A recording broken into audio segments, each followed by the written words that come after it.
Hi there, let's crochet Hugo.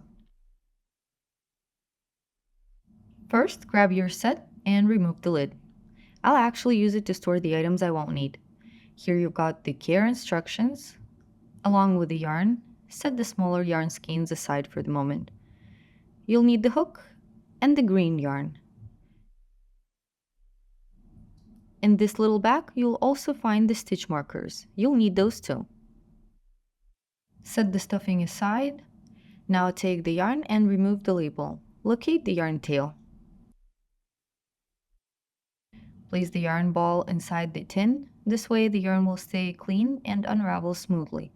It will also help you control the tension in the yarn.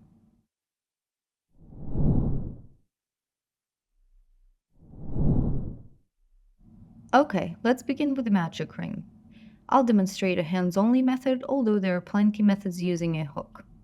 Take the yarn holding the yarn tail in your left hand and the working yarn in your right hand. Now let's start with the base of the ring. Place the working yarn over the tail and pinch where they intersect. Now pull the working yarn out of the loop that we've just created. Give this new loop a twist to form a cross at the base, then pull the working yarn through this loop, tightening it until the knot is snug but not too tight. Pull on the working yarn to adjust the loop to fit the size of the hook. Now test the magic. Pull on the yarn tail, and if your ring tightens up, you've got it right. Adjust the ring to make sure it's not too big, and then put the yarn tail back inside the ring so that these two strands remain together.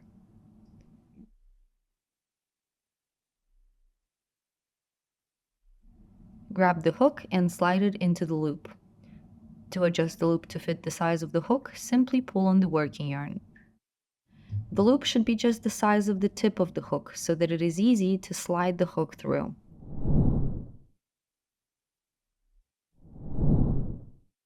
Hold the yarn on your pinky and ring fingers and loop over the middle and pointer fingers. Secure the ring with your thumb.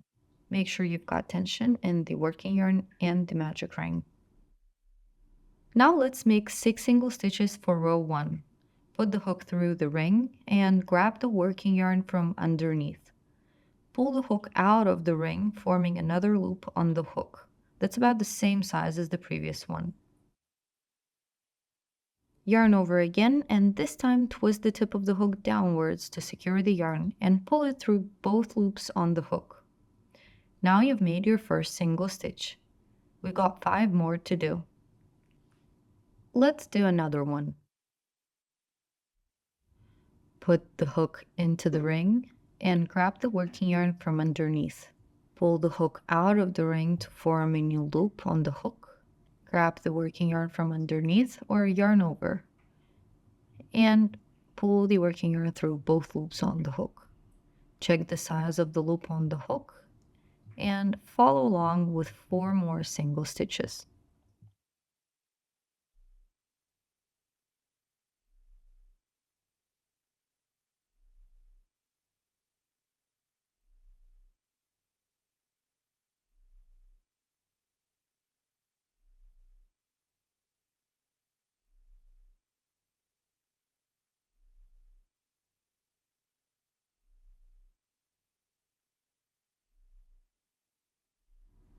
Once you're done with all 6 stitches, pull on the hook to make a larger loop, and this will save our last stitch from falling apart. Here you can see we've got our 6 stitches all lined up. Each stitch has the shape of a V.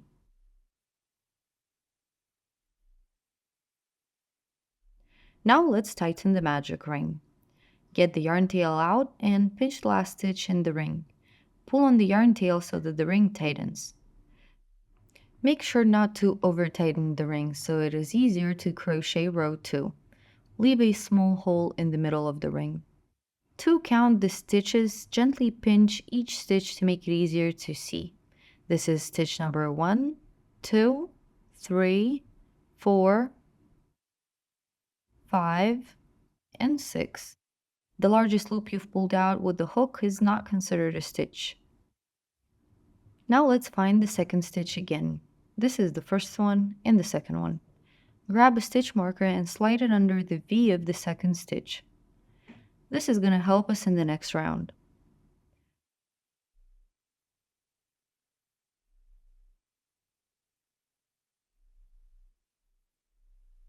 So here's the first stitch and the second one.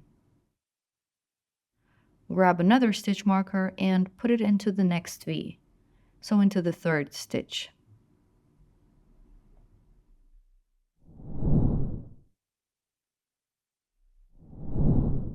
Here is our row 1 with 6 single stitches. In round 2, we're going to have to make 6 increases. An increase is typically 2 single stitches made in the same stitch of the previous round. Increases are used to shape our project, and in our case, we need to start widening our circle to shape Leo's head. Let's take a closer look at the rows formulas. In crochet, a C means single crochet stitch. In row 1, you make 6 single stitches. In row 2, INC means increase. You make 6 increases, and each increase is 2 stitches. So 6 times 2 equals 12 stitches for row 2. The number in the brackets tells you how many stitches you'll have by the end of the row. The formulas in row 1 and row 2 are relatively simple. However, more complex formulas exist. For example, let's examine row 3. The formula for row 3 reveals numbers within square brackets multiplied by another number, and the final number in brackets indicates the stitches you should have at the end of the row. What's inside the brackets represents a sequence, which in this case is a single stitch followed by an increase. This sequence is then multiplied by 6, meaning you repeat it 6 times to complete the row. And as a result, you will get 18 stitches in that row.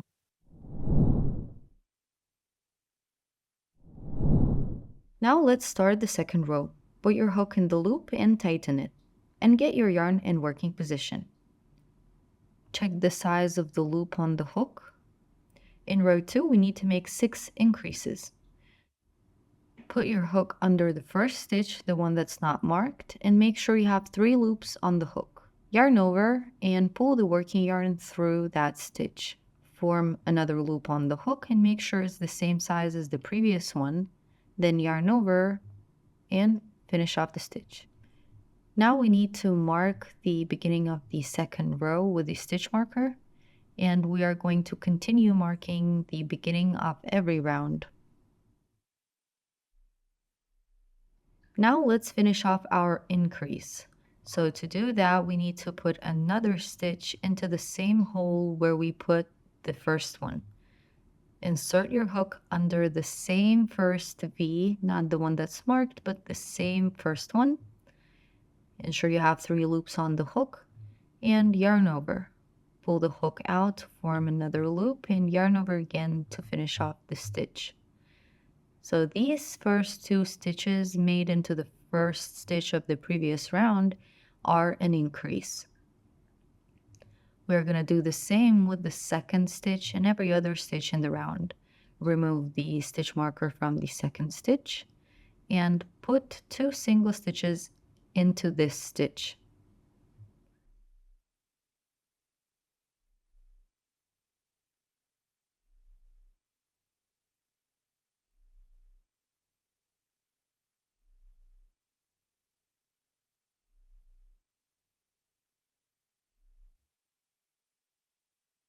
Once you're done, your second increase is ready and you can move on to the third stitch. Remove the marker from the third stitch and put 2 single stitches into the stitch.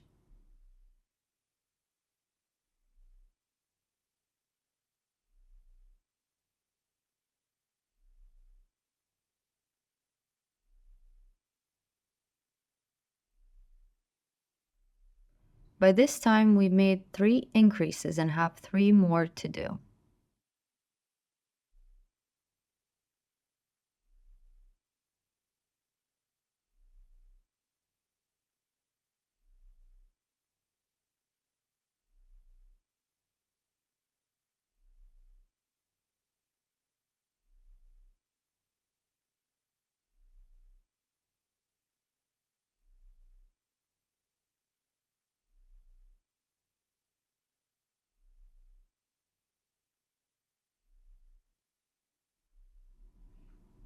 Once you're done with the last increase in round 2, pull on the hook to form a larger loop and remove the hook.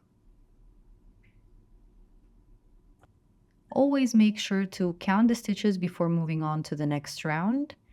To do that, start with a stitch marker that represents the first stitch of the round and count 1, 2, 3, 4, 5, 6, 7, 8, 9, 10, 11, and 12.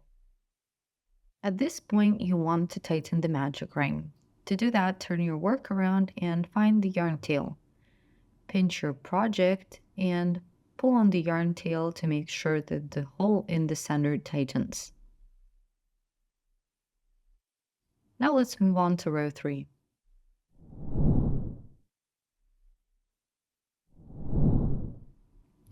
In row 3, we are going to follow a simple pattern of a single stitch followed by an increase.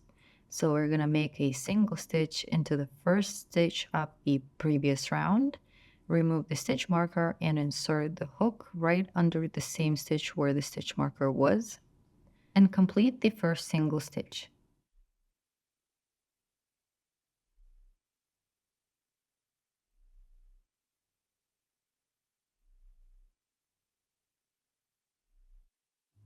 Make sure you always mark the very first stitch of every round. Then proceed to the next stitch. Crochet 2 single stitches into the next stitch to form an increase.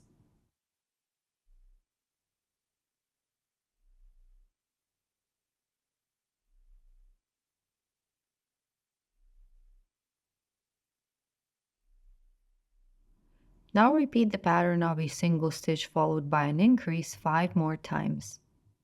By the end of the row, you should have 18 stitches.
Once you're done with the last increase for round 3, remove the hook and make sure to count the stitches. You should have 18 stitches in round 3.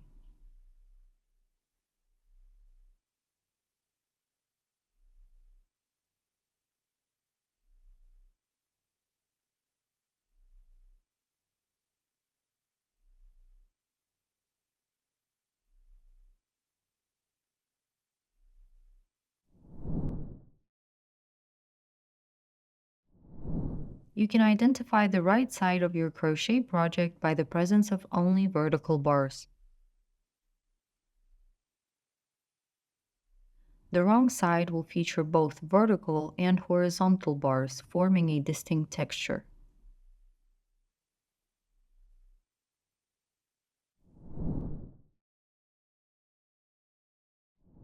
When counting stitches on the right side of your project, begin by locating the magic ring and the 6 single stitches. Next, you'll notice that the second row starts with a bump. Directly under this bump is the first stitch of the second round. This stitch corresponds to the hole under the V, similar to the hole under this V, but is the first stitch of the second round where we placed an increase. You'll find that 2 posts trace back into this hole, And as you follow along the round, you'll encounter 5 more instances where 2 posts trace back into the same hole, indicating the 6 increases.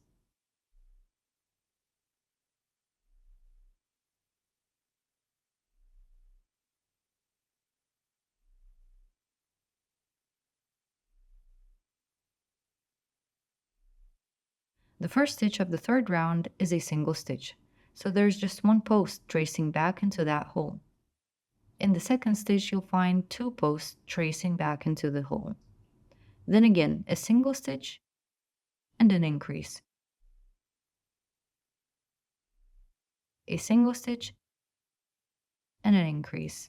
By examining the right side of your project, you can accurately count the stitches. This method is essential for identifying any errors.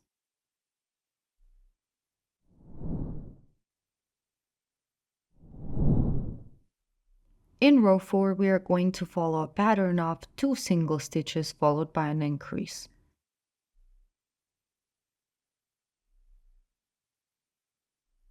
Once you remove the stitch marker, place the first single stitch into the first stitch of the previous row.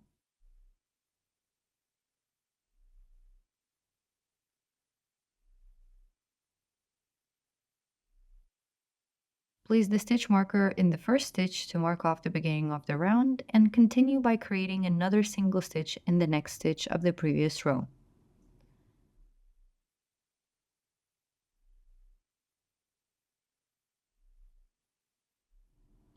Now make an increase into the third stitch of the previous row. Continue making 2 single stitches followed by an increase till the end of the round. Once you're done, you should have 24 stitches in round 4.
Before moving on to row 5, count the stitches to make sure you have 24.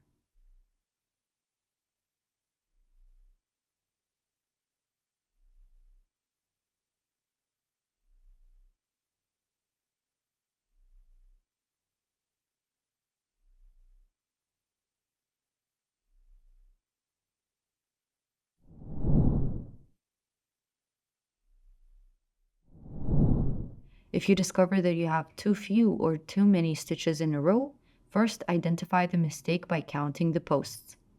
Then pinch the last correct stitch that has to stay and carefully unravel all the stitches beyond it.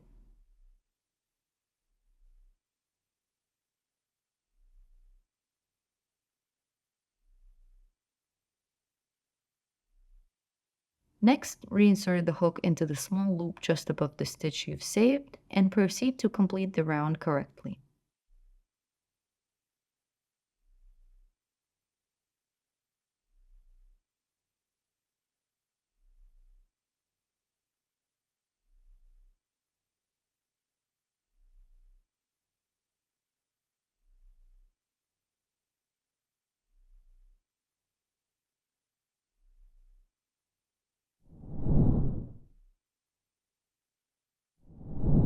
In row 5, follow a sequence of 3 single stitches followed by an increase. Repeat the sequence 6 times. By the end of the row, you should have 30 stitches.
Count the stitches before moving on to the next row.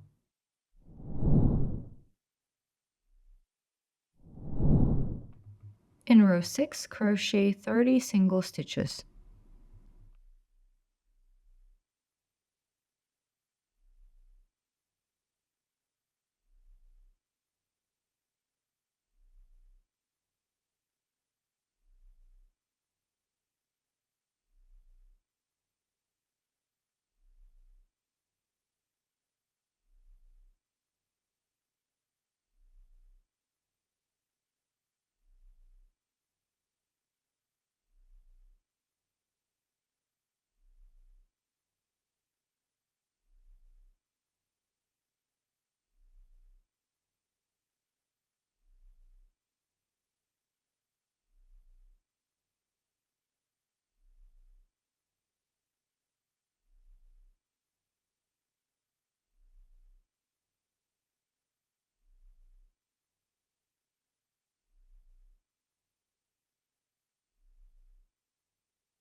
In row 7, follow a pattern of 4 single stitches followed by an increase.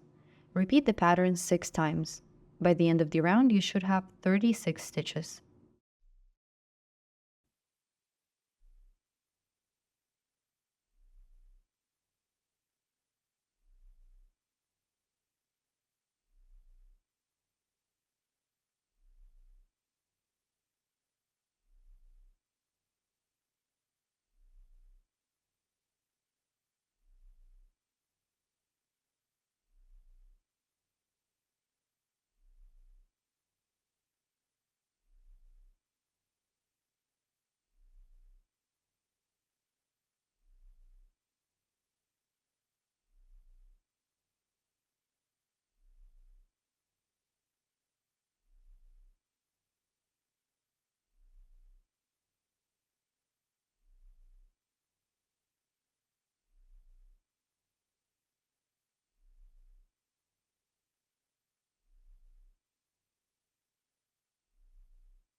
Once you're done with the last increase, remove the hook and count the stitches starting with a stitch marker. You should have 36.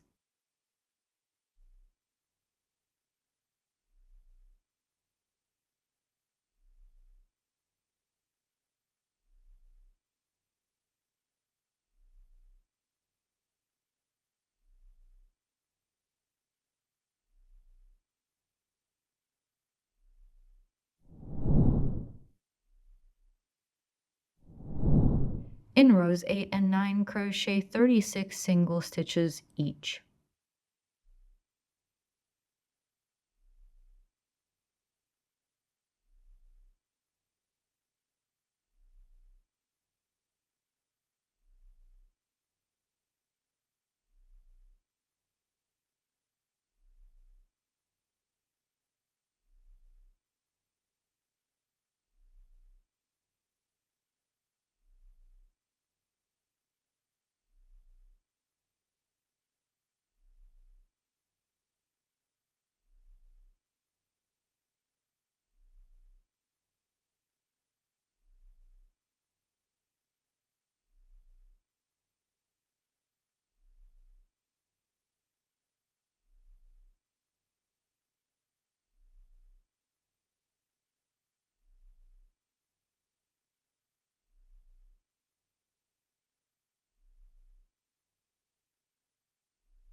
To count the rows, start at the very center where the magic ring is. That's going to be row number 1, and count by the lines.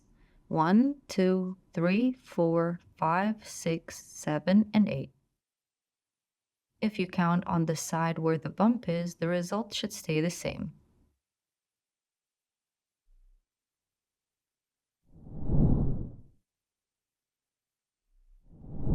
In row 10, the pattern to follow involves 4 single stitches followed by a decrease. A decrease is essentially the reverse of an increase, where 2 stitches are combined into one. This effectively reduces the total number of stitches in the row. Start by making the first single crochet into the first stitch of the previous round, and of course mark it off as the beginning. Make 3 more single stitches in a row.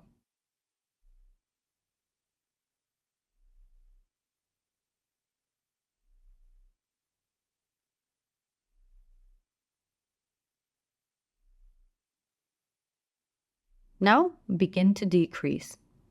Insert your hook through the next stitch, catching only the front bar. Do the same with the stitch that follows. This will leave you with 3 loops on your hook. Now yarn over and pull the hook through the first 2 loops.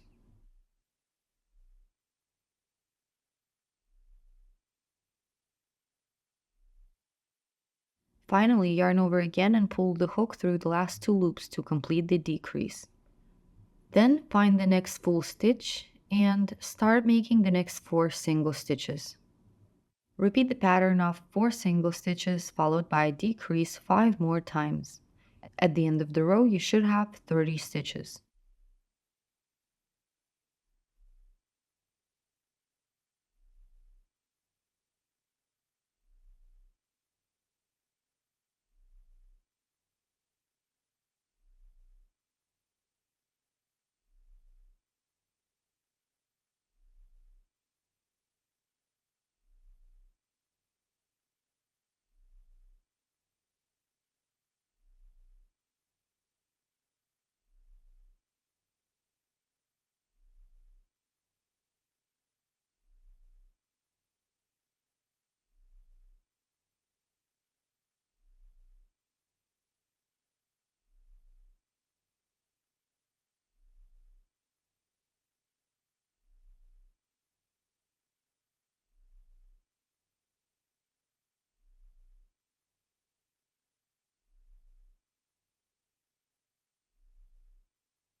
Make sure to count the stitches, and in this round you should have exactly 30.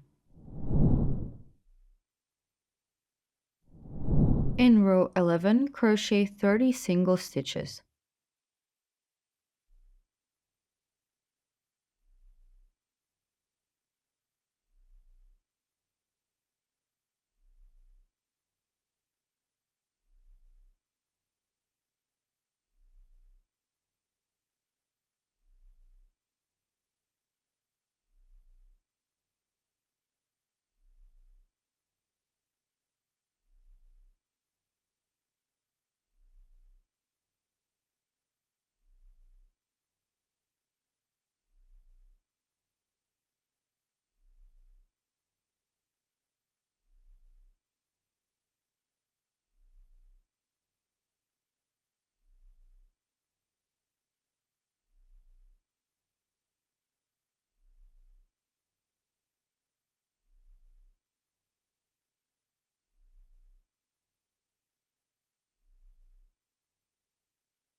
In row 12, follow a pattern of 3 single stitches followed by a decrease. Repeat the pattern 6 times. By the end of the row, you should have 24 stitches.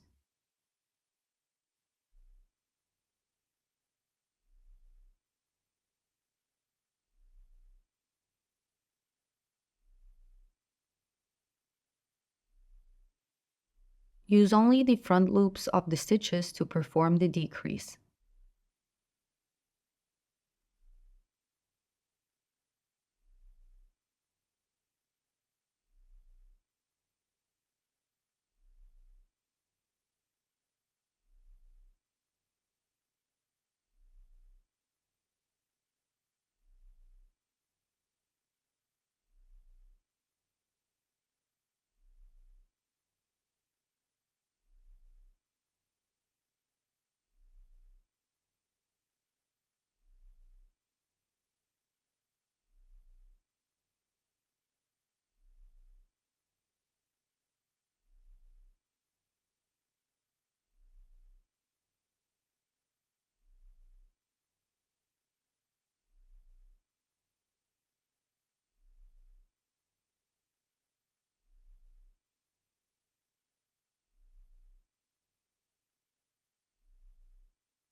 Once you're done crocheting row 12, make sure to count the stitches. You should have exactly 24.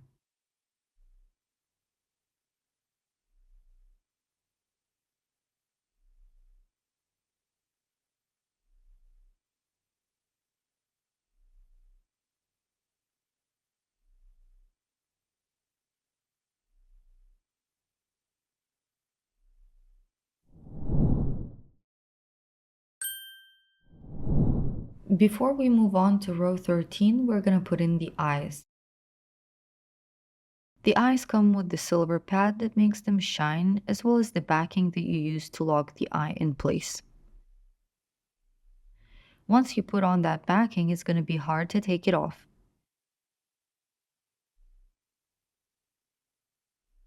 Before we start putting the eyes in, let's figure out where to put them. Make sure that the bump of the second row is turned to the left. Begin by counting rows from the center of the head down to identify the 6th and the 7th rows. The eyes will be placed between these rows. Select a hole in this area and insert your hook to widen it.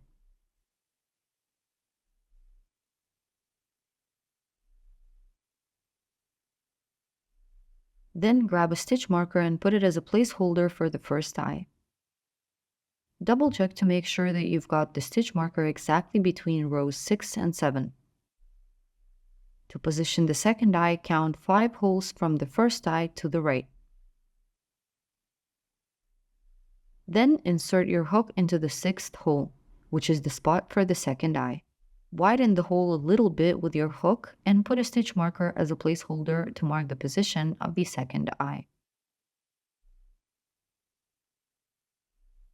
Make sure you've got exactly 5 holes between the stitch markers. You can also check by the posts. You should have exactly 6 posts between the stitch markers.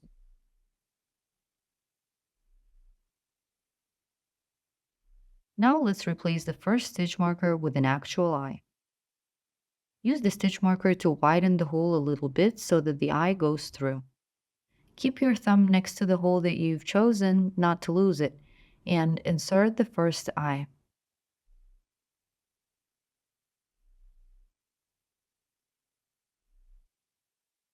Place the backing on the stem of the eye and press with your thumbs to click it shut.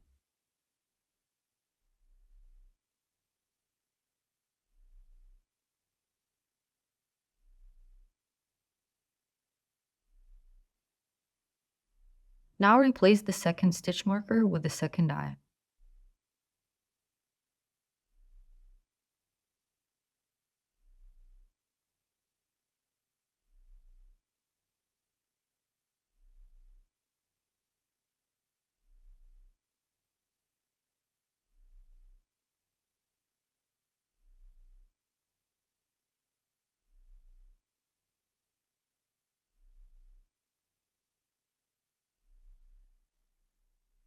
Once you're done, there should be 3 stitches between the eyes.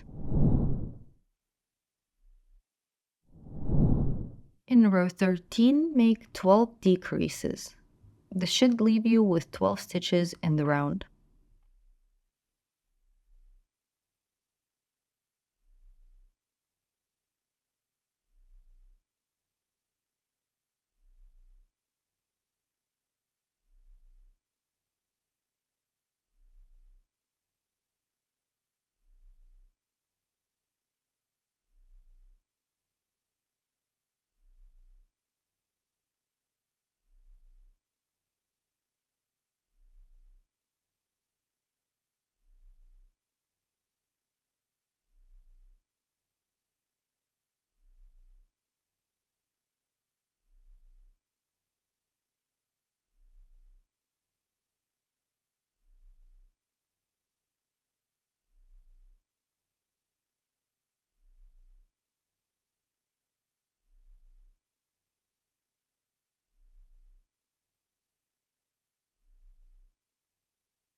Now is the perfect timing to start stuffing our toy.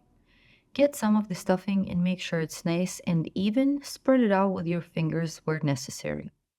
Only half fill the head with the stuffing to avoid it getting in the way during the next rounds of crocheting. Gradually, we will add more stuffing as we go. Make sure to put the stuffing in neatly so that none of it is sticking out.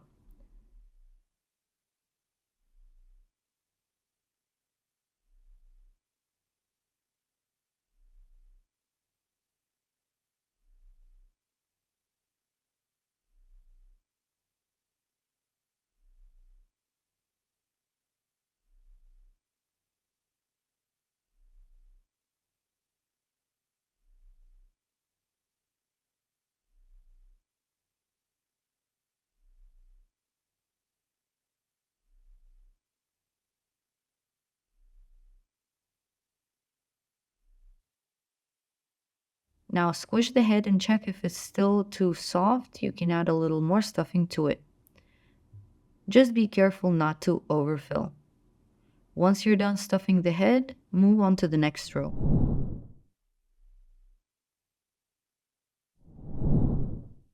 In row 14, we're going to follow a pattern of 3 single stitches followed by an increase. We are going to repeat this pattern 3 times, and as a result, we should have 15 stitches.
Make sure to count the stitches. You should have exactly 15.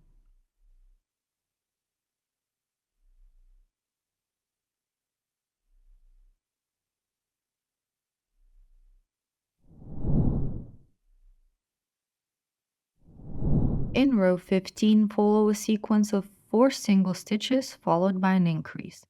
Repeat this sequence 3 times. By the end of the row, you should have 18 stitches.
Once you're done, make sure to count the stitches. You should have 18.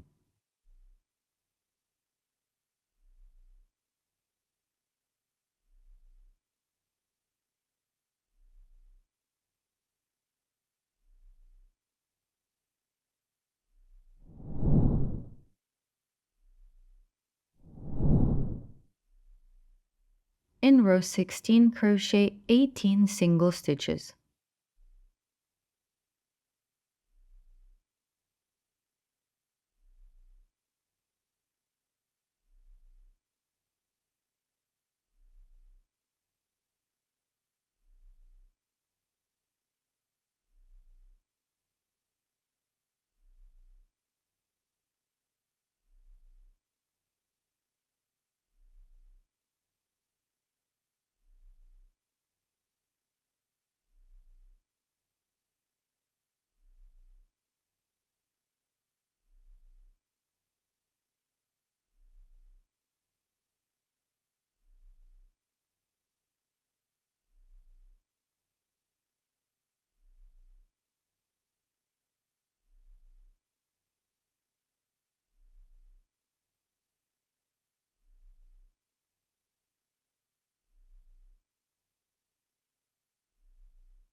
In row 17, crochet 2 single stitches followed by an increase.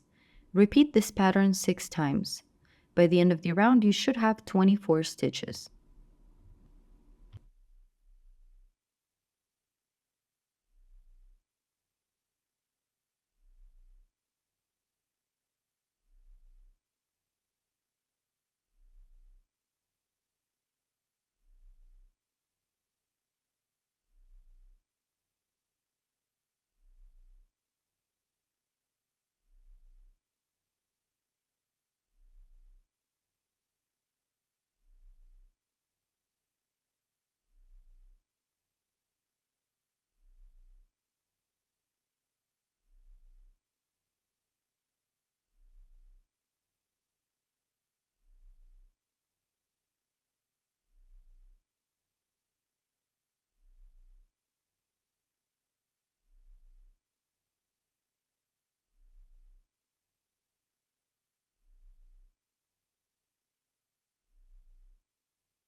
Make sure to count the stitches before you move on. You should have 24.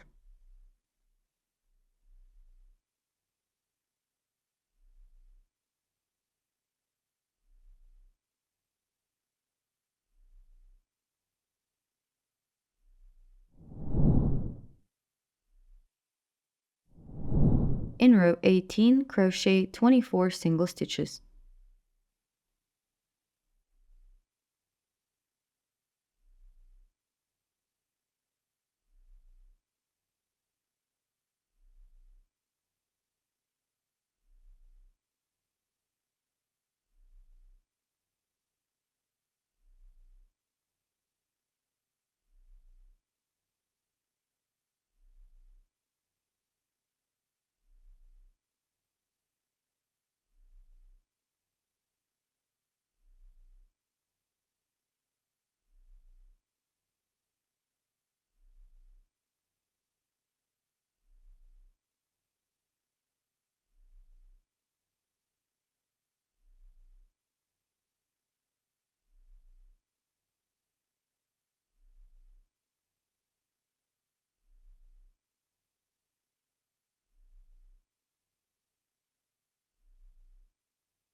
In row 19, follow a pattern of 3 single stitches followed by an increase. Repeat the pattern 6 times. By the end of the round, you should have 30 stitches.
In row 20, crochet 30 single stitches.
In row 21, follow a pattern of 3 single stitches followed by a decrease. Repeat this pattern 6 times. By the end of the row, you should have 24 stitches.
Don't forget to count the stitches. You should have 24.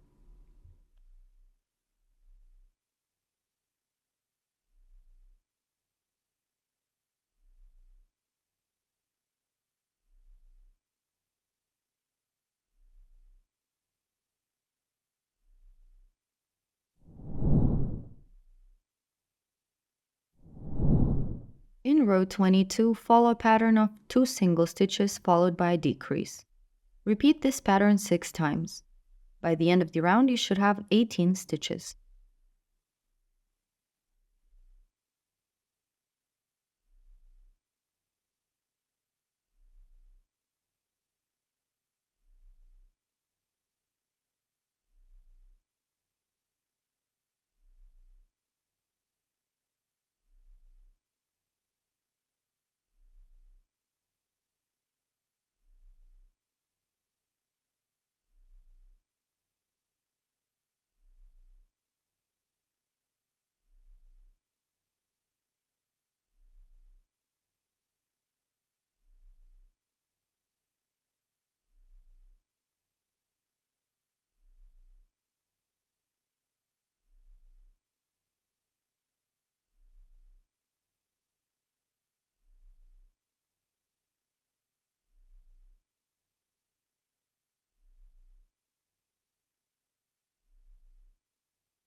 You're very close to completing the body, so now is the best time to fully stuff it. Add the stuffing in small pieces, distributing it evenly between the head and the body. Remember not to overfill the toy so it remains nice and squishy and the neck is narrow. It's best to fill up the head first and only then continue filling up the body.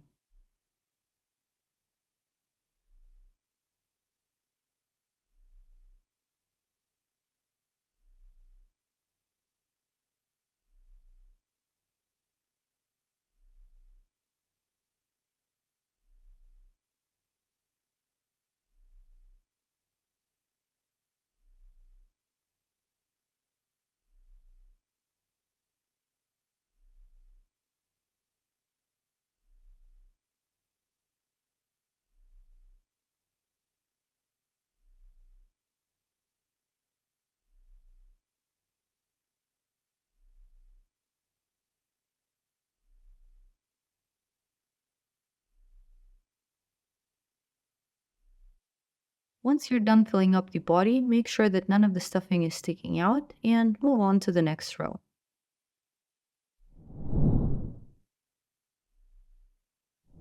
In row 23, follow a pattern of a single stitch followed by a decrease. Repeat this pattern 6 times. By the end of the row, you should have 12 stitches.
In row 24, crochet 6 decreases.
Make sure you've got exactly 6 stitches in the last round, and let's proceed to fasten off the body.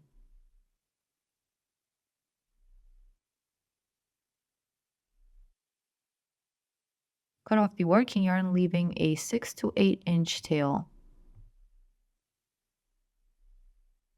Then pull the yarn tail through the last stitch completely. Now let's fasten off the body. To do that, grab the tapestry needle and thread it with the yarn tail from the body. Start by inserting the needle into the stitch where the stitch marker was, from the inside to the outside. Ensure that you're catching only the front bar of the stitch.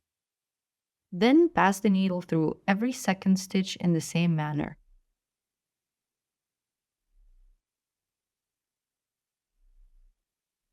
After threading through 3 stitches, pull the yarn tail to tighten the center. Then insert the needle into the stitch right beneath the yarn tail, guiding it out on the opposite side of the body.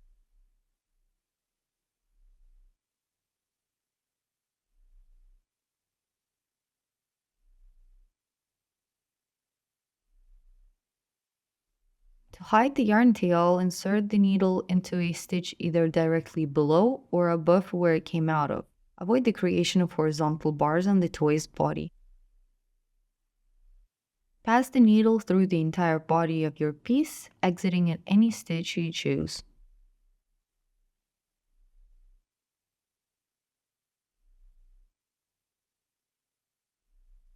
To secure the yarn tail even more, create another fixing stitch. Insert the needle into a stitch either directly below or above the exit point, but ensure it's only one stitch away. This ensures that the yarn tail is finally anchored. Be careful not to pull the yarn tail too tight, as this can create dents. If a dent does form, gently slide the needle under the affected stitch and nudge it upward to restore its normal shape.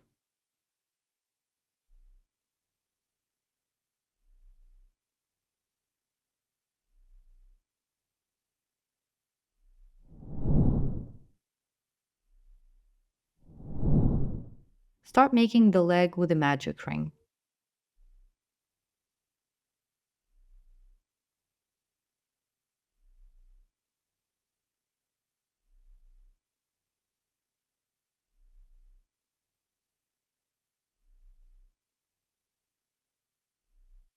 Then put 6 single stitches into the ring for row 1.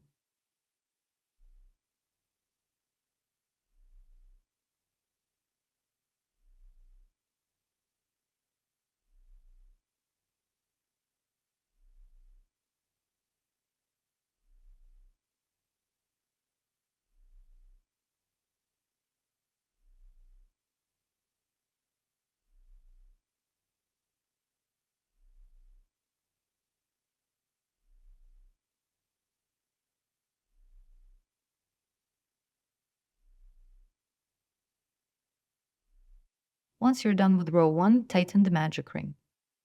Remember not to over-tighten the ring to make it easier to crochet row 2.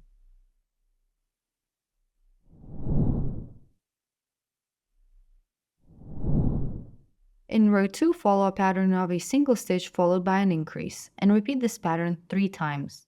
At the end of the row, you should have 9 stitches.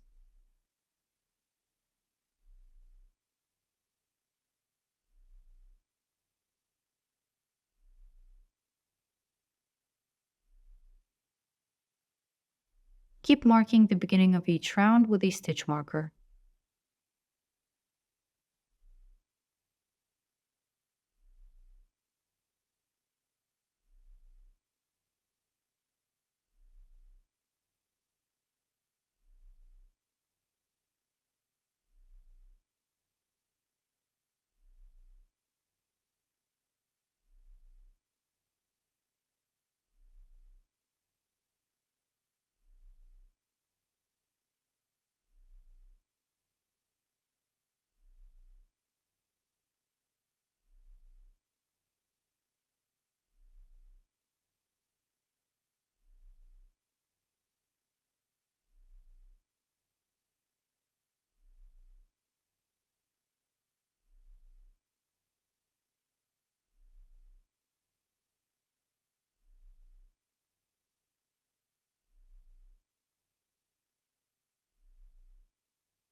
Once you've completed row 2, count the stitches to make sure you've got exactly 9 and move on to the next row.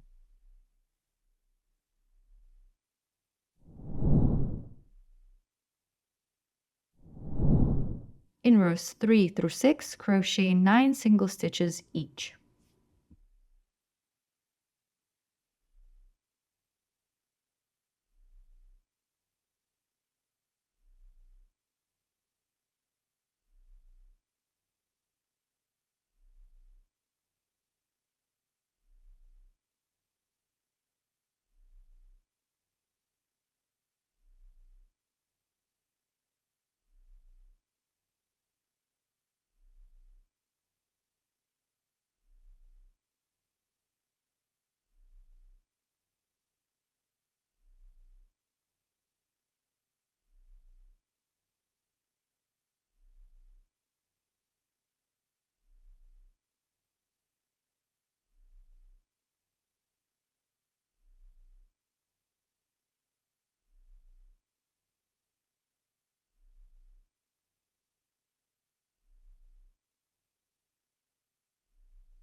Once you're done with row 3, you might want to tighten up the magic ring to make sure it's completely closed. At this point, you can also hide the yarn tail inside the leg. By doing so, you will actually hide the yarn tail and stuff the leg. Then continue making rows 4, 5, and 6.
Now we are ready to complete the leg. Remove the stitch marker and fold your work in half, aligning 3 pairs of stitches.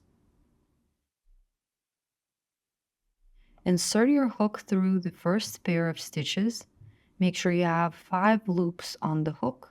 Yarn over and make a single crochet stitch as usual. Do the same with the next 2 pairs of stitches.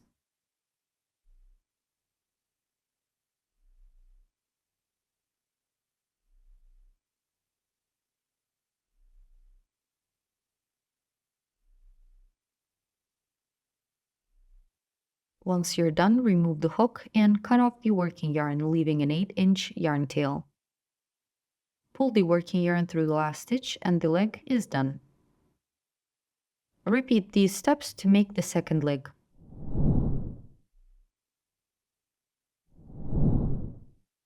Start making the arm with the magic ring. Then put 4 single stitches into the magic ring for row 1.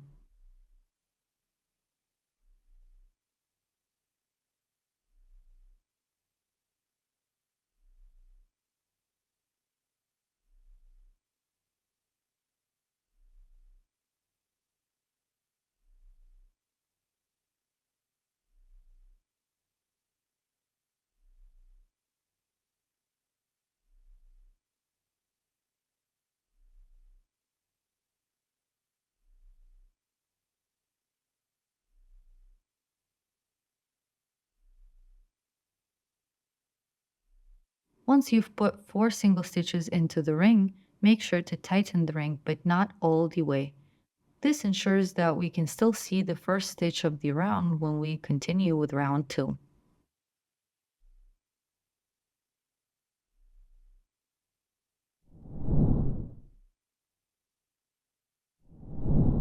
In row 2, crochet 4 increases. This should leave you with 8 stitches in the round.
In rows 3 through 5, crochet 8 single stitches each.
Once you're done, remove the stitch marker and remove the hook. Then tighten the magic ring so that you don't have a hole at the very beginning of the arm. Hide the yarn tail inside the arm just like we did with the leg.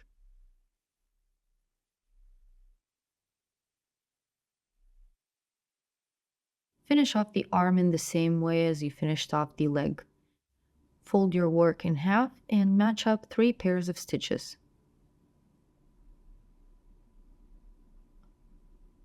That's 1, 2, and 3. Grab the hook, insert it into the loop, and adjust the loop to fit the size of the hook. Put in your first single stitch for the seam through the first pair of stitches. Then make 2 more single stitches into the 2 pairs that are left.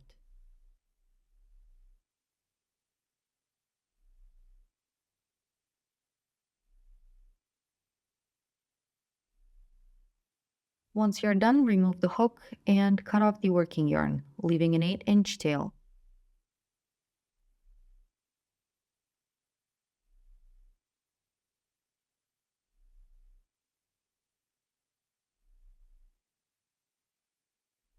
Pull the yarn tail through the last stitch completely and repeat this process to make the second arm.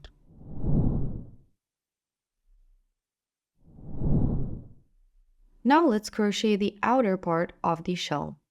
Start with a magic ring and put 6 single stitches inside the ring for row 1.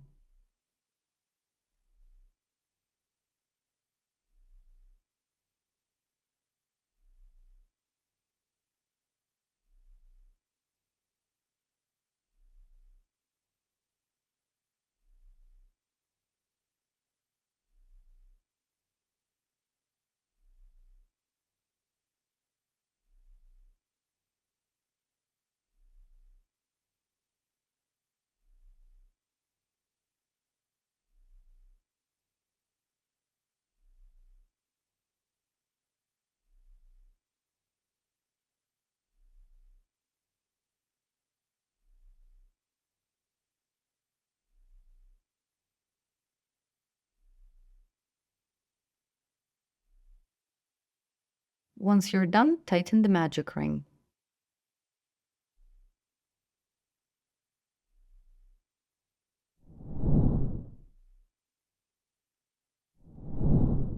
In row 2, make 6 increases. By the end of the round, you should have 12 stitches.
In row 3, follow a pattern of a single stitch followed by an increase. Repeat this pattern 6 times, and by the end of the round, you should have 18 stitches.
Once you're done, count the stitches and move on to the next row.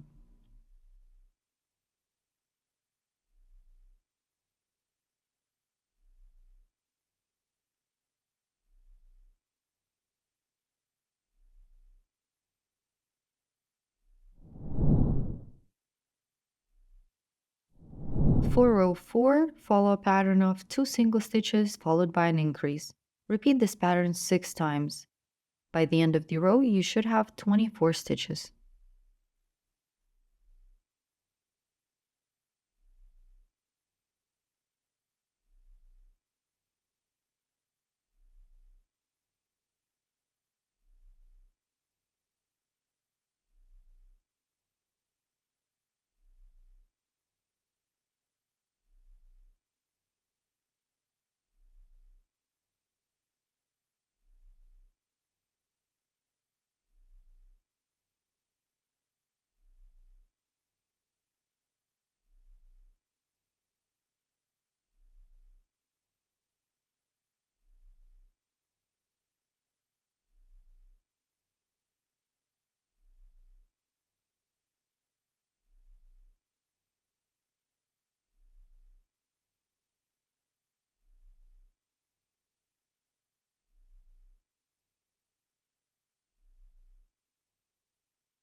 Make sure to count the stitches once you're done. You should have 24.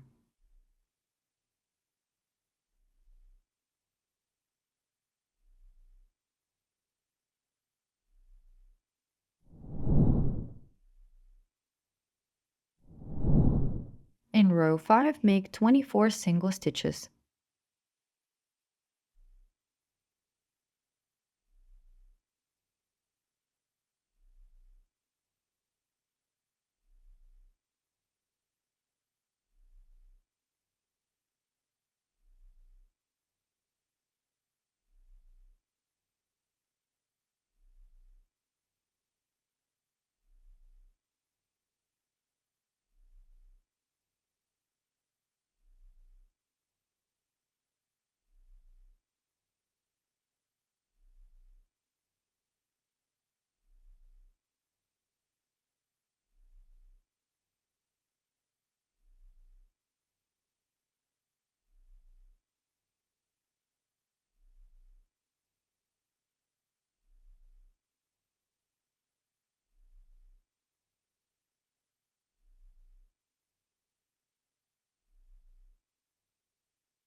Alright, for row 6, you're gonna do 24 single crochet stitches, but a bit differently. You'll insert the hook only under the front loop of each stitch instead of putting it under the whole stitch. This method will help create the shell's rim the way it's supposed to look. The front loop is the part of the stitch that's closest to you. Crochet each stitch like you usually do, but just through this front loop.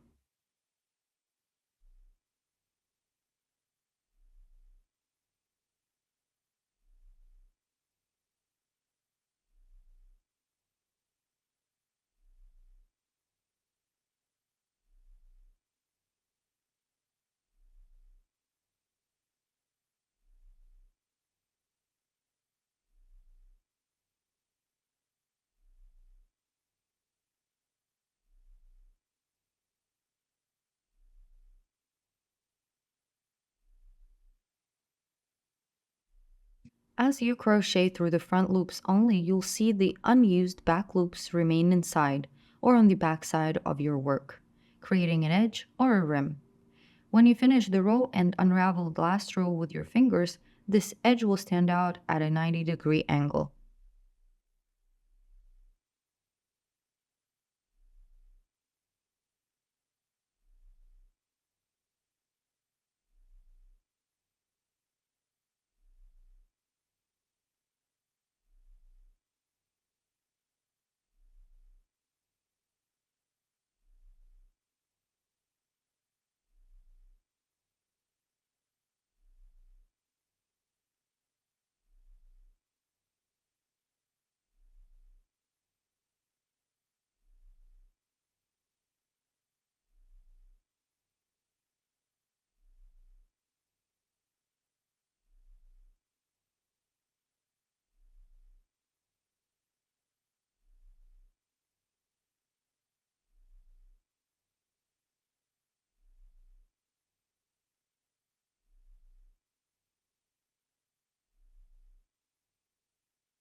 After finishing the row, remove the hook and gently curve the row so it stands at a 90-degree angle.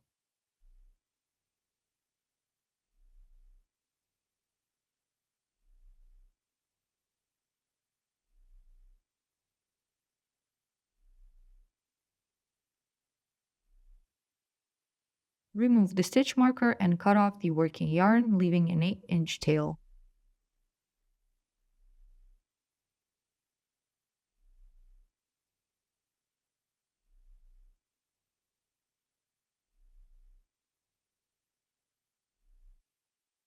Pull the yarn tail completely through the last stitch.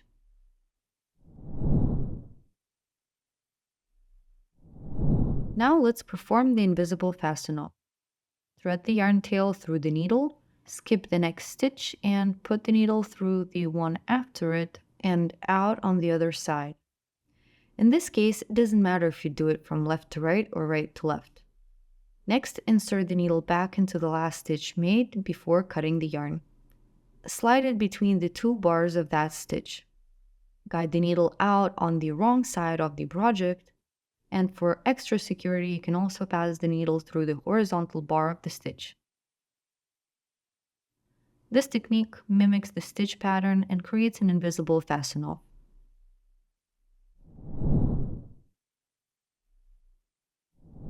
Now let's make the inner part of the shell. To do that, start with a magic ring and put 6 single stitches into it.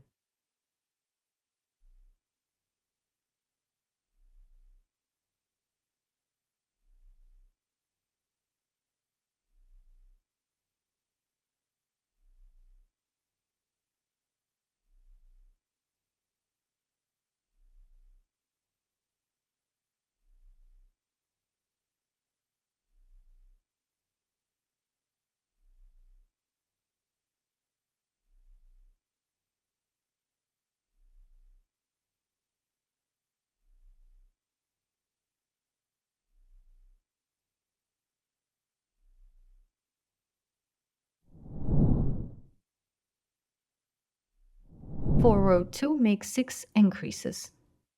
By the end of row 2, you should have 12 stitches.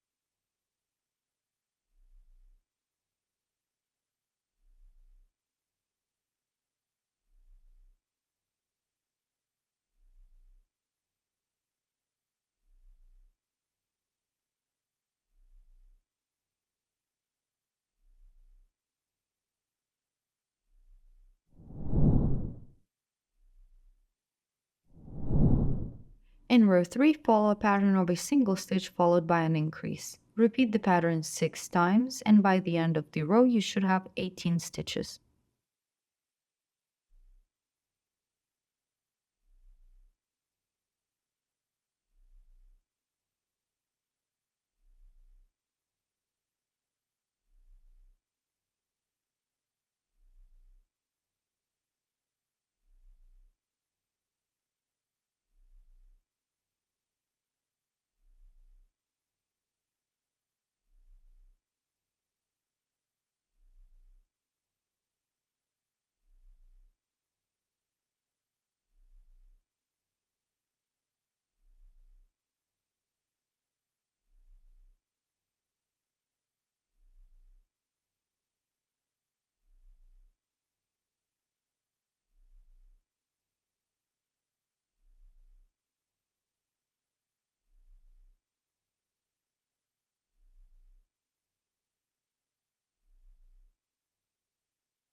After completing row 3, remove the hook and cut the working yarn.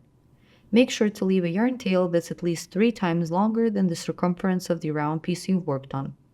This length will be sufficient to sew this part of the shell to the other part.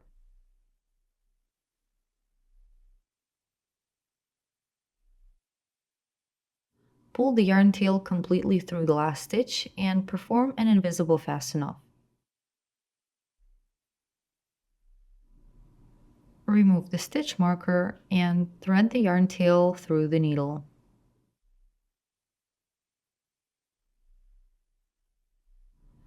Insert the needle under the stitch after the next one, from one side to the other.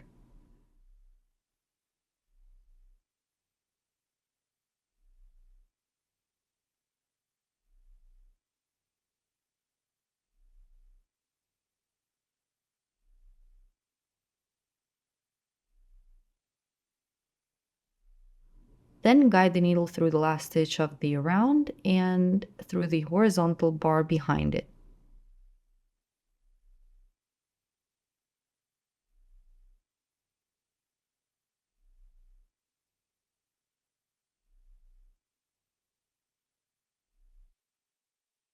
Now the inner part of the shell is done.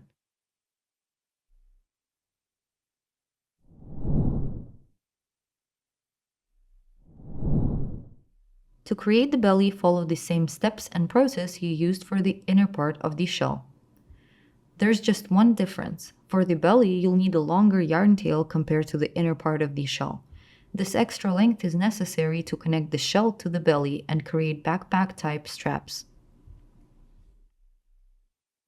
In row 1, make 6 single stitches.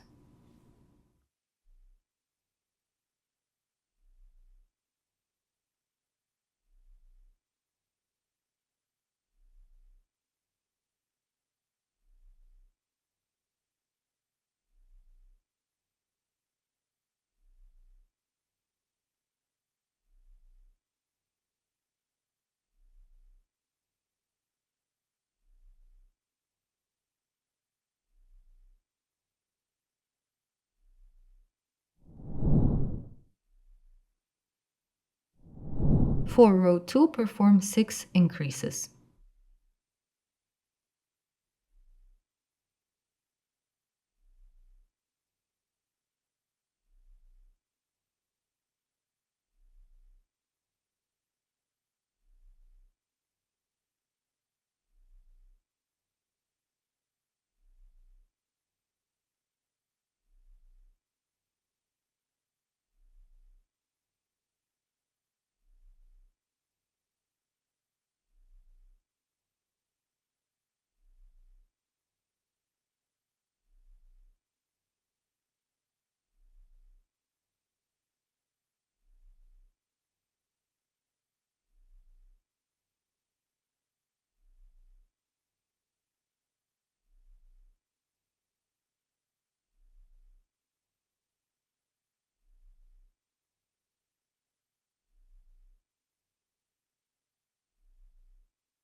In row 3, follow a pattern of a single stitch followed by an increase. Repeat the pattern 6 times. By the end of the row, you should have 18 stitches.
After finishing row 3, remove the hook and pull out a long yarn tail.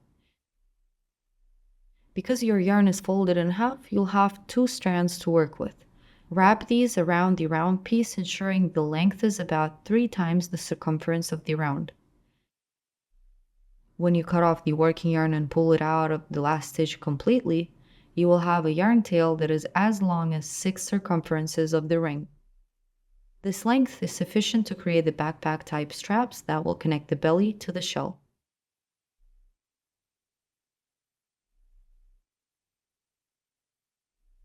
Complete the belly with an invisible fasten off, just like you've done with the shell and the inner part of it.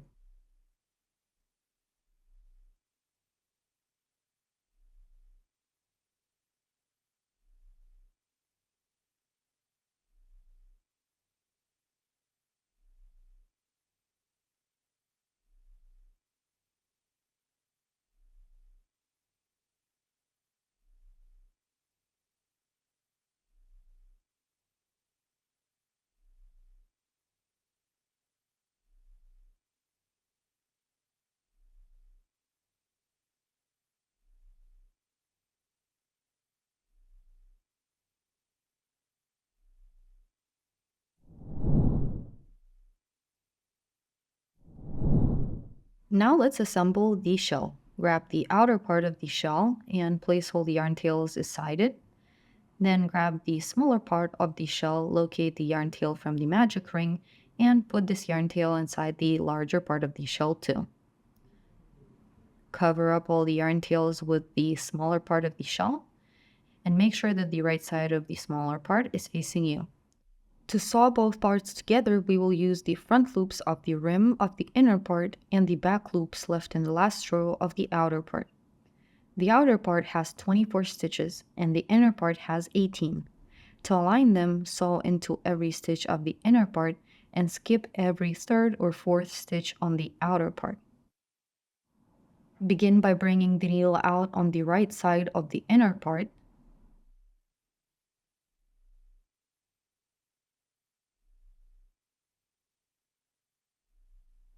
Then insert it through the first stitch next to it, but only under the front loop.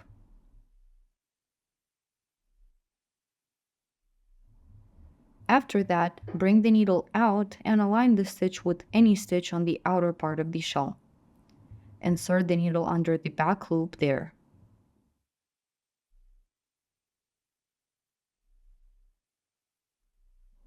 Continue by inserting the needle into the next loop on the outer shell and then into the next stitch of the inner shell. Make sure only to use the front loops of the stitches on the inner shell.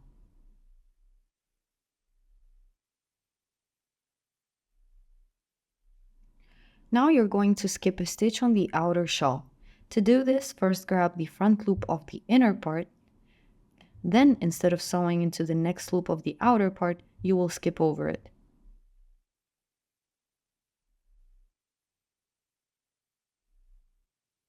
After skipping this one loop, proceed to sew through the next 3 pairs of stitches on both the inner and outer parts. Once you're done with these 3 pairs, you'll skip another stitch on the outer part with your next stitch. This method allows for even distribution and a neat finish.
Once you've sewn around most of the shell and there's just a small opening left, it's time to stuff it. Fill the shell with the stuffing until it feels firm and holds its shape nicely. Make sure not to overfill the shell. It should look plump and well-shaped.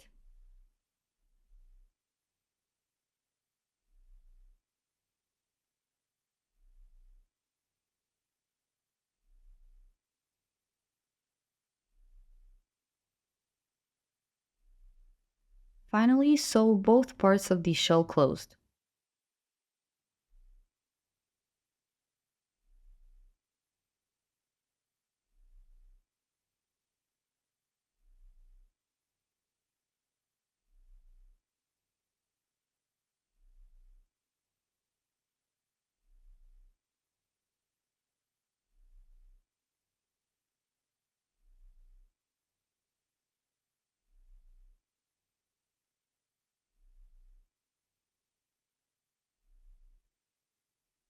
Once you've sewn both parts of the shell together, gently pull on the yarn tail to tighten the seam. It's important not to tighten it too much to avoid distorting the shape. Now, to hide the yarn tail, weave it through the entire shell. Start at the stitch closest to where the yarn tail is and guide it all the way out of the shell.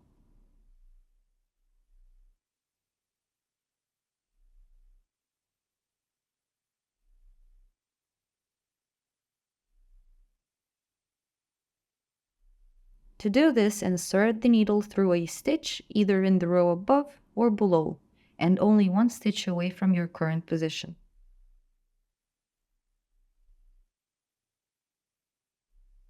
This approach helps ensure that you don't create any visible horizontal bars on the part, making the stitch appear seamless.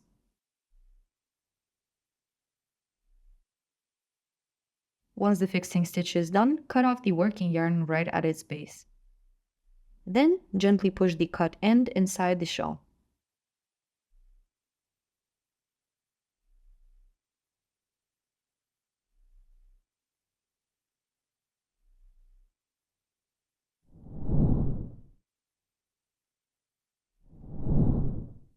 Now let's sew the legs to the body. Grab the legs and the tapestry needle.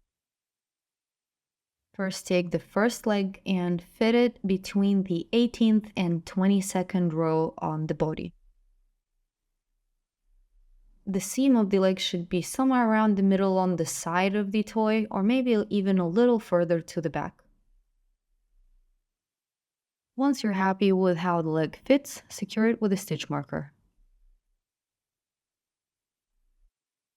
Turn your plushie to face you to make sure that the leg is fitted correctly. Ensure that the bottom of the body and the leg are level so your toy can sit properly. Now fit the second leg. Make sure the legs are symmetrical. You can turn your project upside down and use the first leg as a reference. Now fit the second leg. You can turn your project upside down to make sure that the leg is fitted symmetrically. Use the first leg as a reference. Ensure that the second leg is fitted between the same rows as the first one. Pin the second leg to the body once you're satisfied with its position.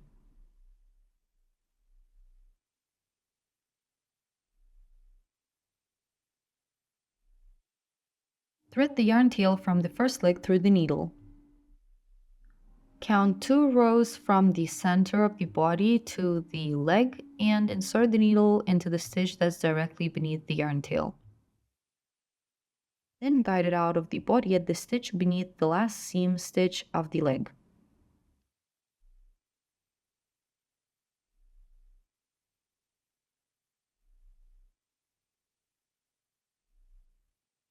Guide the needle through the last stitch on the seam of the leg and remove the stitch marker. Make sure to put the needle through the seam of the leg from bottom to top. Then insert the needle into the same stitch on the body that it came out of. Guide the needle out at the back of the body. Leave the yarn tail at the back for now. We will finally secure the legs after fitting both of them, so that you can adjust the positioning of the legs if necessary without undoing much work. Repeat these steps with the second leg, using the first leg as a reference.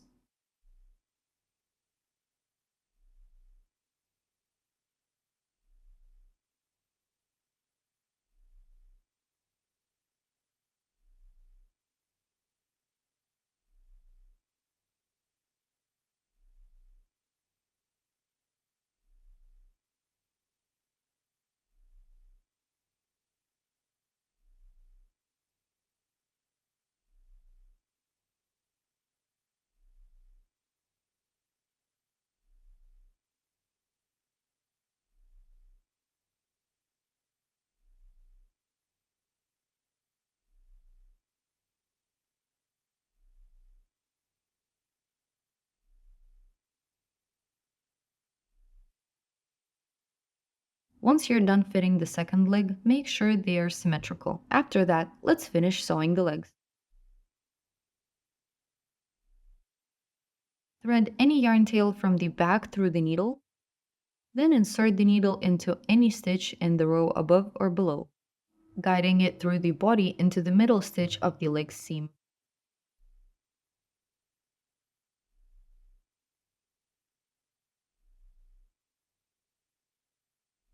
Then put the needle back through the leg, this time exiting on the other side of the leg.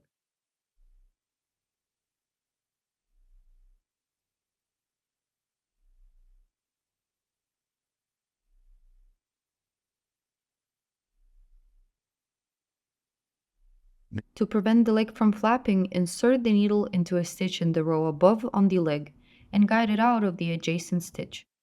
Make sure to sew through only one layer of the leg. Then insert the needle into the body, creating a similar one-stitch long stitch. Gently pull on the yarn tail to attach the leg closely to the body. Insert the needle into any adjacent stitch in the row above or below where the yarn tail is.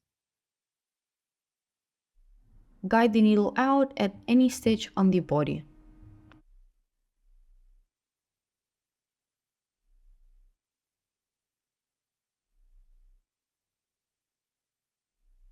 Repeat the same steps for the second leg. You can continue using the same yarn tail to sew the second leg. If this yarn tail is not long enough, you can use any other yarn tail from the back.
If you use the same yarn tail for sewing on the second leg, it's important to go back and add a fixing stitch for that leg's yarn tail. Without this, the corner of the leg or its last stitch may not stick properly to the body and could end up being loose.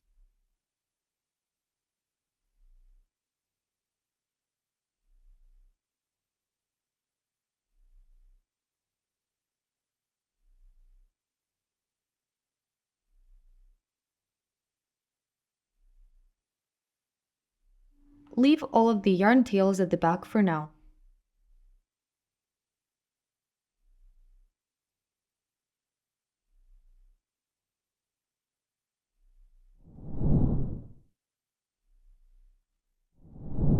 Let's go ahead and sew on the arms.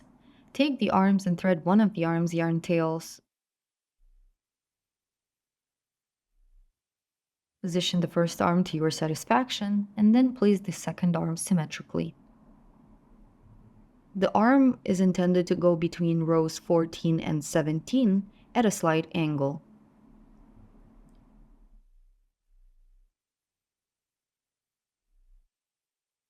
Set aside the arm without the needle. Then take the needle to sew on the first arm.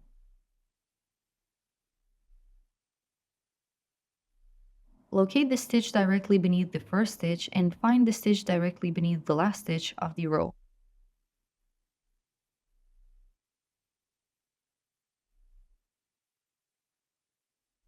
Next, insert the needle into the stitch right beneath the yarn tail and guide it out of the stitch in the row directly under the last stitch of your arm's seam.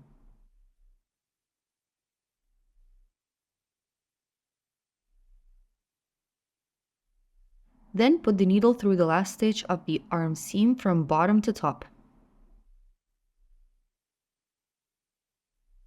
Reinsert it into the same stitch it came out of and bring it up through the middle stitch on the arm.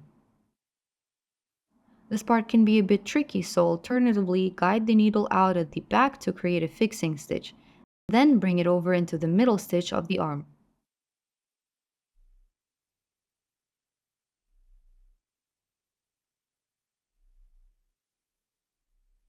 Insert the needle back through the arm into the adjacent stitch and guide it out at the back. Once satisfied with the position, proceed to fit the second arm.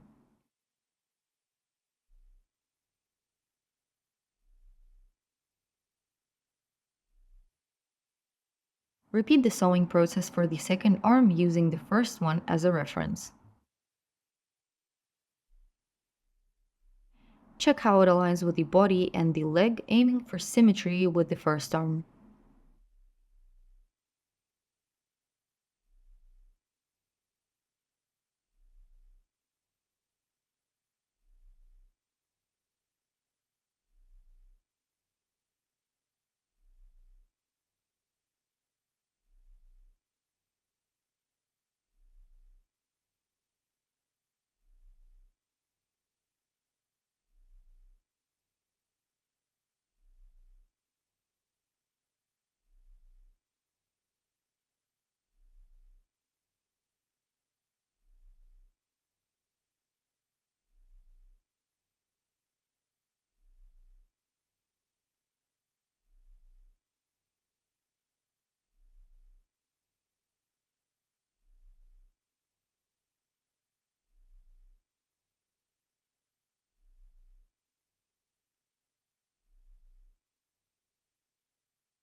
Once you're happy with the positioning of the arms and legs, it's time to hide the yarn tails.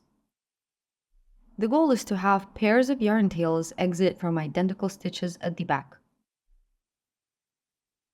You can either rethread a yarn tail by inserting the needle at its current exit point and guiding it to emerge alongside another yarn tail.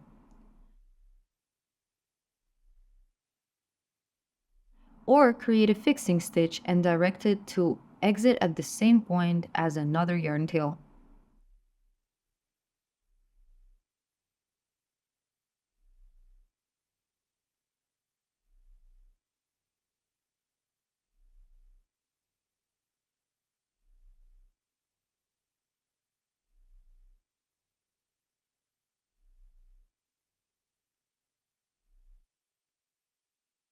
After aligning a pair of yarn tails to exit from the same stitch, tie them together with 2 knots.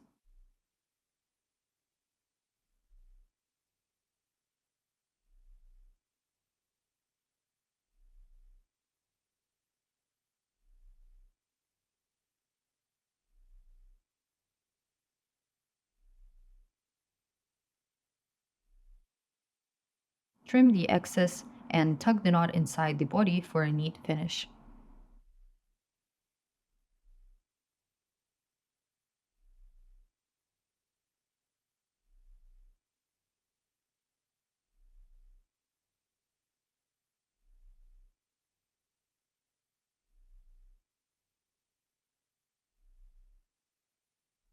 Repeat these steps with the second pair of yarn tails that you've got at the back. Then we'll move on to hiding the single yarn tail and attaching the shell.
Hide the single yarn tail using a simple fixing stitch.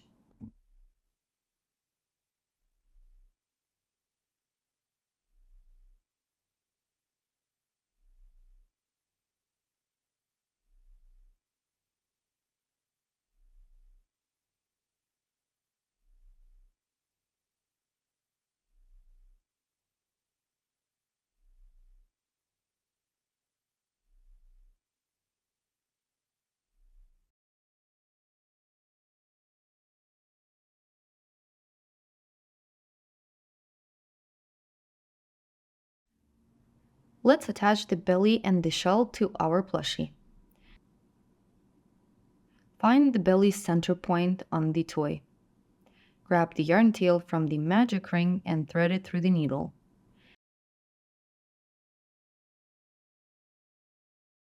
Insert the needle into the belly's center point and guide it out in the middle of the back.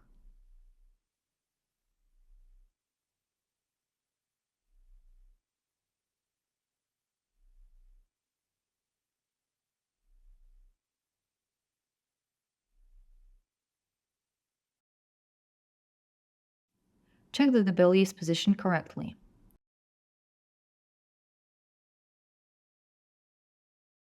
Then thread the needle through the shell, enter the center point of the bottom, and exit at the top center.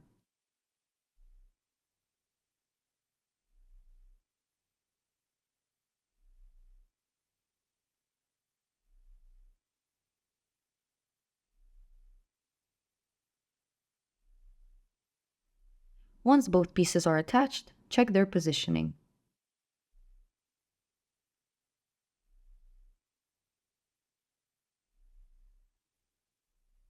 Next, we'll create backpack straps.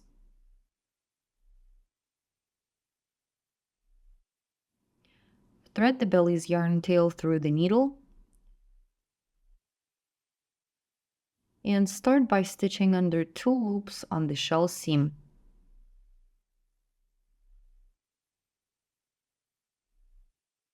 Slightly tighten the strap that formed and bring the needle back to the front.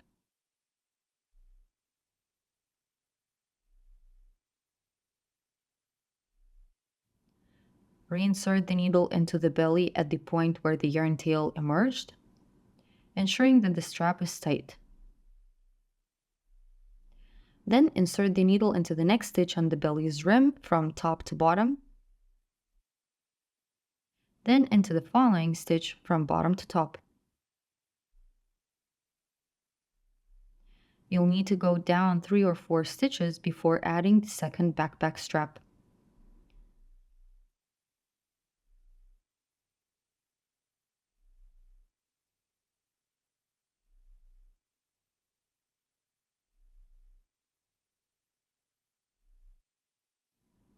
Ensure the last belly stitch brings the needle out at the back.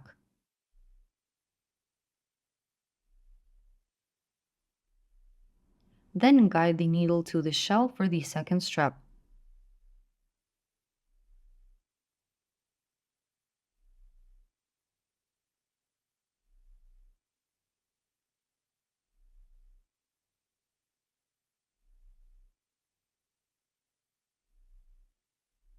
Sew through 2 loops on the shell, tighten the yarn, and bring the needle back through the same stitch on the belly.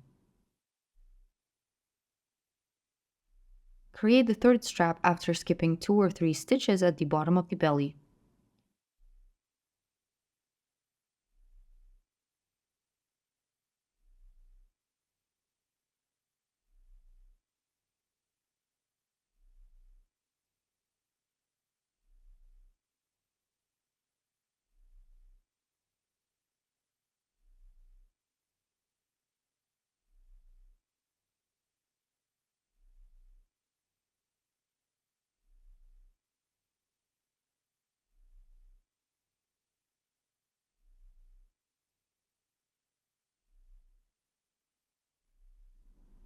After the third strap, continue stitching along the belly's rim to the position for the fourth strap, taking 3 to 4 stitches.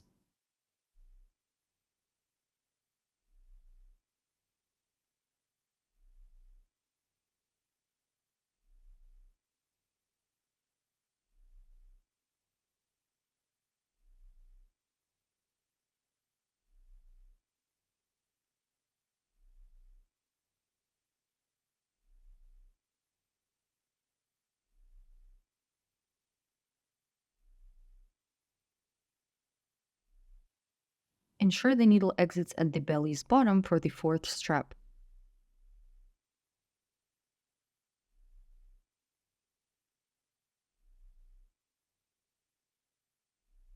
Then create the strap on the shell seam and guide the needle back into the belly.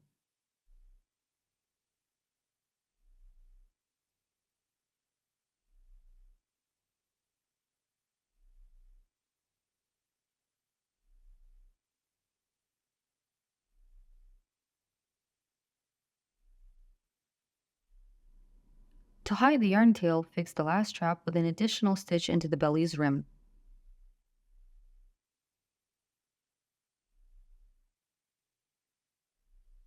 Guide the needle out at the back of the belly, then insert it into the body beneath the belly to conceal the tail.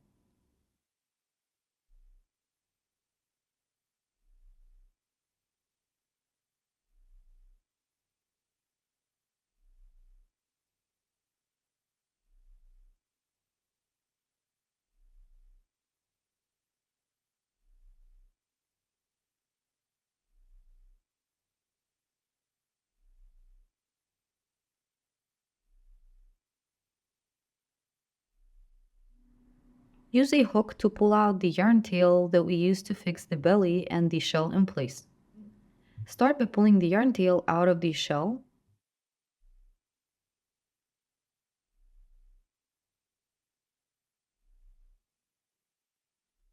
and then put your hook under the belly and pull out the yarn tail out of the body completely.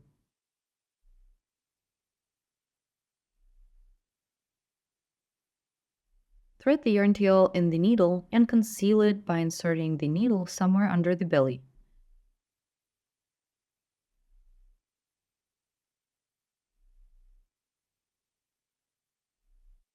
Guide the needle out where the other yarn tail is.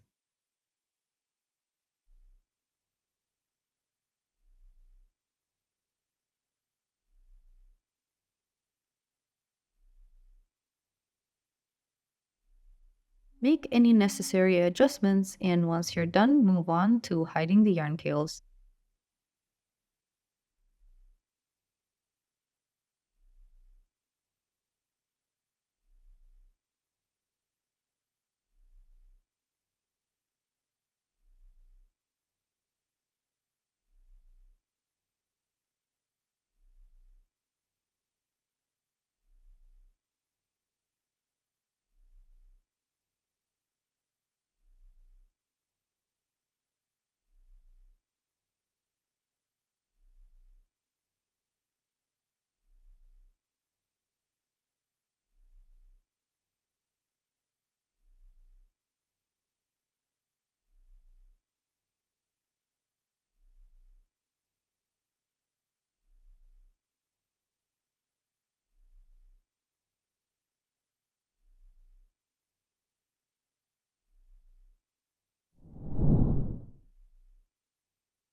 To create the mouth, start by finding the ideal spot.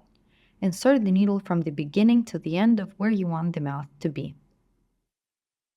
Check and adjust until you're satisfied with the mouth's appearance. Once you're happy, carefully tie the two yarn ends together. Be cautious not to over-tighten, as this can shrink the mouth. Securely knot the yarn and trim any excess.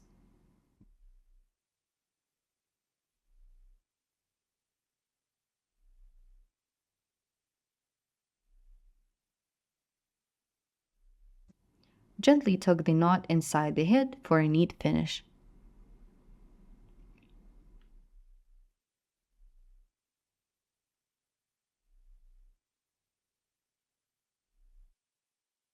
Slip the needle under the yarn strand used for the mouth and gently spread it out to achieve the desired look. For the eye spots, take the skin-colored yarn and insert it into the head from the back, guiding it out at the position for the first eye spot, between rows 5 and 6, and 2 stitches away from the eye.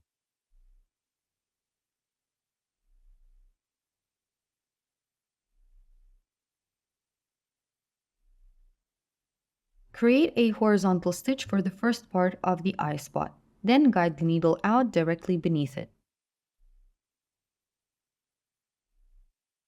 Make the second part of the eye spot in a similar manner, but 1 stitch further from the eye. Then create the third part of the eye spot in the next row.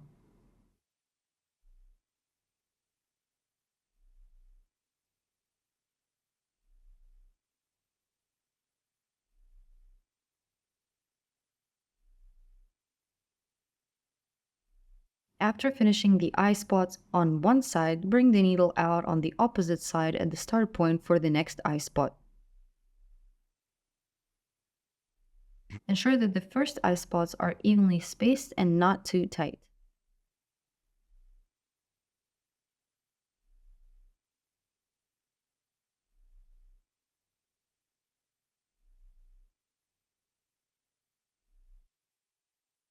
Mimic the same process to create symmetrical eye spots on the other side. Use the same stitch counts from the eye as a guide for placement.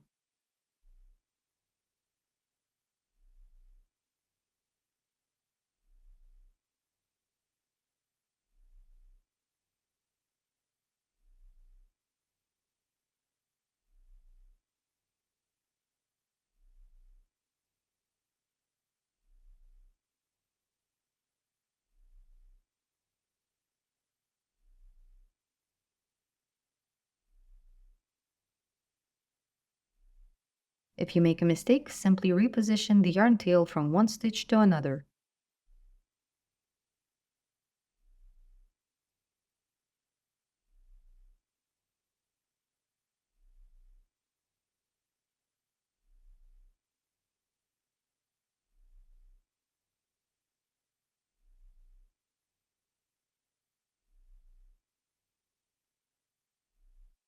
Complete the second eye spot and bring the needle out at the back of the head where the other yarn tail is. Hide the yarn tails in a usual manner.